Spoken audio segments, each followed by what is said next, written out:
Chapter 126. What? What is that? It's called The Hidden Dream of the Youngest Prince of Apetto. All those attending tomorrow's sharing of the sacred flame ceremony will be the audience. The special guest will be none other than Beltrail Shan Apetto, one of the 12 high priests and a respected authority. No, I'm talking about this cake. Where on earth did you get it? Despite hearing Yudhir's shaky question, Kishir elegantly placed a silver fork in front of him, continuing the conversation as if he hadn't heard the question. The script goes like this. A frail-looking noble boy manages to solve an unexpected accident at a small event with the help of cavalry members. Once failed to recognize his abilities, but the cavalry commander who happened to be nearby realizes this and praises him. Kishir pointed at himself with a smile. At this point, Yudhir decided to give up on getting an answer about the cake and picked up the fork. When asked what he wanted as a reward, the noble boy requests to join the cavalry. The commander, touched by his passionate desire, immediately appoints him as a temporary member. Then, the boy's relative, a high priest in charge of the event, sees this and is deeply moved, leading to the climax. His long finger, which had been lightly waving in the air like a conductor, stopped precisely as he finished speaking. How about that? Seems like an interesting story, doesn't it? Well, all right, but how are you going to make people believe that the commander just happened to be nearby? No need to worry about that. As it happens, my schedule for tomorrow has me passing by the area. Kishir smirked like a mischievous boy hatching a prank. I will be guiding the envoys from the west through the Hill of Abundance, the beautiful hill where the Archmage Luma himself planted an apple tree. The Hill of Abundance. That hill conveniently overlooked the Grand Palace. It was the best position for such a view. Upon hearing Kishir's mention the sharing of the sacred flame ceremony, Yudhir felt a growing sense of understanding of the previously puzzling expression on Kishir's face. As the Duke of Paleta and also the cavalry commander, who would dare find it odd if he rushed to the scene of a sudden accident right before his eyes? I see. Yudhir's tongue tingled from the sweetness of the hastily bitten cake. So, you plan to make a big scene to attract attention, change the perceptions of the noble awakener, and then issue a rescue mission for Dandelion. You're close. Kishir shook his head as if it was a shame. If there was only one person to rescue, that would be it. But we are not rescuing just one person, are we? We are not rescuing just one person. There could be only one meaning to those words. The fork that Yudhir had been nonchalantly using to cut the cake came to a sudden halt. You can't mean... Let's see. Yudhir pulled out one of the letters he had been holding and placed in front of Yudhir. It was a roughly drawn map noting the position of each building within the Apetto family estate. Despite the crudity of the drawing, presumably due to it being handmade, the information was surprisingly easy to decipher. Yudhir read the small note written inside one of the outbuildings on the map. Suspected awakeners currently detained, approximately 20 in number. How do you plan on getting all 20 of them out? There is no need for us to escort them out. If things escalate, they will naturally find their way out. Kishir pointed out at a section on the map. It was the name of Revlin marked inside the main building, indicating his room.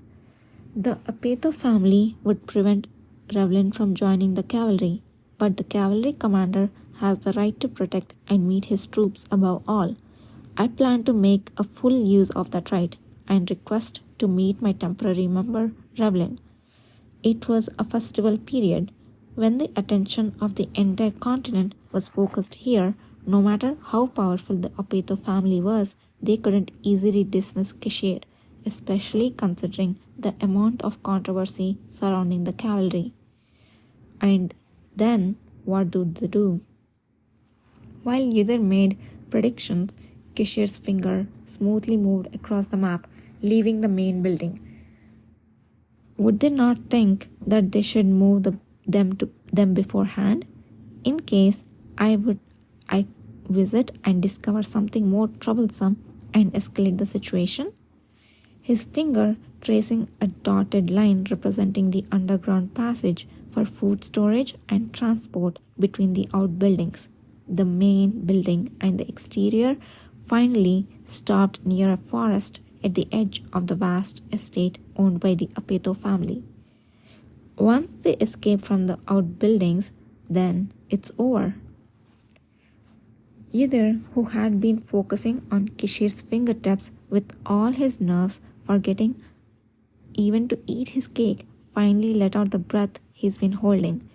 It was a truly audacious plan. It was unbelievable how he had come up with this in just a brief conversation with Revlin yesterday. Even if I were in the Apeto family's position, I wouldn't think of moving any other way. Kishir had turned the disadvantages of the festival period, which might seem unfavorable for planning such a thing, into opportunities. No matter how much he thought about it, there was no better plan. Yudhir felt an unbearable shame at his own short-sightedness, which had only considered the difficulty of saving Dandelion and hadn't even taken into account the possibility of rescuing other Awakeners. If I were the leader when this happened, I wouldn't have been able to act this boldly. He had boasted of saving the world but died anyway. In the end, the limit of Yudhir Ale was just that. Despite living over 10 years longer than the current Kishir, he had achieved nothing better. Perhaps it was Kishir who seemed so naturally intent on saving everyone who was truly capable of saving the world. If he had survived in his previous life, perhaps. The moment he reached that thought, he felt a sharp, small pinch deep within his chest, as though pricked by a long needle. Kishir, watching Yudhir's blank gaze on his face, smiled slightly. "What is it? The look on your face. Haha, are you taken aback by my ingenious scheming? I was merely thinking how truly remarkable you are." Hearing Yudhir's dry murmur, the playfulness that had filled Kishir's face subtly faded away. Is that sarcasm? Because even I would feel a bit embarrassed if it wasn't. It's sincere. Kishir was unusually slow to respond. It seemed as if he hadn't expected Yudhir to speak so honestly, and there was a hint of surprise. But he slowly closed his eyes. When he opened them again, he showed a smile that was as usual. It's still just a plan at this stage. The most important part of this plan is the person who will carry out the rescue mission towards the annex when Revlin and I distract the attention of the Apeto family. And he intended that person to be Yudhir. It was palpable from the look in his eyes. Given the circumstances, I can only ask you to exercise your abilities as much as you can without overdoing it. I am up to the task, trust me. No matter what else was hidden within the vast noble house, Yudhir was resolved to make this mission a success. He was probably the only one in the world capable of perfectly completing this dangerous task. You always say that, but then you come back seriously injured. However, Kishir couldn't hide his disbelief even in the face of Yudhir's resolute reply. Yudhir had no confidence in promising he wouldn't get hurt and avoided Kishir's gaze. It's alright if I get treatment. Is it all right? Is that truly how you feel? A scoff escaped from Kishir's lips. It seems you have already forgotten about the time you spent half a day receiving treatment. Is that why you say such things? Automatically, the painfully vivid memory of the day flashed across Uther's mind.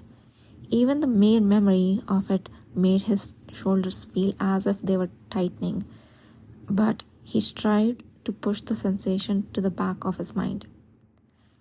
No, there are many cases in the world where even people are seriously injured.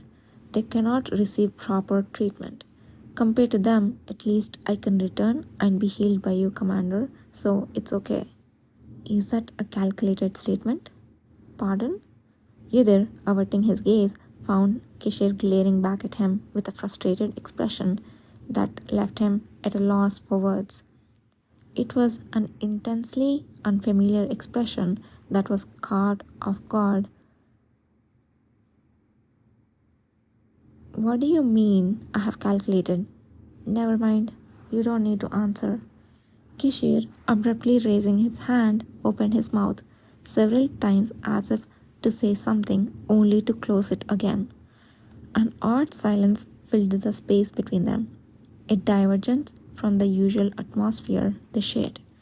When the silence settled, the scent of the cake and the aroma of the tea became remarkably distant, leading a slightly odd sensation to the room. Did I perhaps say something? This mission has the characteristic of needing to strike and retreat quickly, so forming a team and receiving external support will be difficult.